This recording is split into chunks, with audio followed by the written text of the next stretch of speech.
રાજકોટની ખીજડીયા ગામે ગૌચરની જગ્યા પર દબાણ કરી નાખવામાં આવ્યું છે, જેને લઈને ખીજડીયા ગામના સરપંચ ગોપાલસિંહ રેવર સહિતના ગ્રામજનો કલેક્ટર કચેરીએ પહોંચ્યા હતા। ખીજડીયા ગામે ગૌચરની 5 એકર જગ્યામાં દબાણ કરાયું છે। 9 કરોડની જગ્યામાં દબાણ કરાયું છતાં તંત્ર દ્વારા કોઈ જ પગલાં નથી લેવામાં આવ્યા।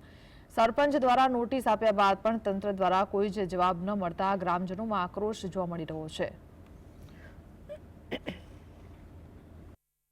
साहेब अमारे जे गाम में गौचर दबाण है 5 एकड़ में एक असामाजिक तत्वों गौचर दबाण करेलू है अने जे 5 एकड़ गौचर है तेमां खीजड़िया गौरीदळनो जाहेर मार्ग पण छे जे अत्यारे पाछळना 17 खेडूतोथी 25 खेडूतोने पोताना खेतर उपर जवा माटेनो रस्तो छे जे बंध छे।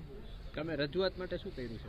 અમે રજૂઆત માટે સાહેબ ટીડીઓ સાહેબ ડીડીઓ સાહેબ મામલતદાર શ્રી कलेक्टर श्री में पण एक वखत अरजी आपेल छे अने अमारा ग्राम पंचायत द्वारा गौचर दबाण दूरनी जे 3 नोटिसो छे ते पण तेमने सामावाळाने अमे रजिस्टर एडीथी आपेल छे।